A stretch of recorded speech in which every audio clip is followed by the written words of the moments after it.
وقتان رئیس شهر دوشنبه محترم رستم امامعلی با مقصد تامین فعالیت ثمرناک ساختارهای گوناگون شهرداری از یک قطار کوچه‌ها و خیابان‌های شهر دیدن نموده با معاونان رئیس شهر و رئیسان نویه‌ها دستور و سفارش‌های مشخص دادند.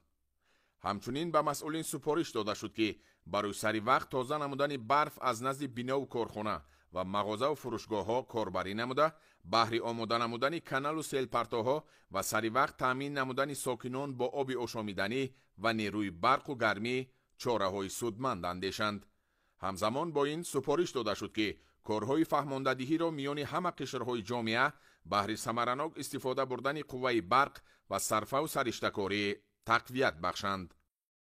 تشکر زیاد به رئیس شهر دوشنبه محترم رستم امامعلی که نگاه کنیم به همین خنکی و برفی حرکت کردستم، تازه کردستم. زنده و سلامت باشین عزیز. اینا ماشینای برف‌توزکنی راه را تازه کردستم.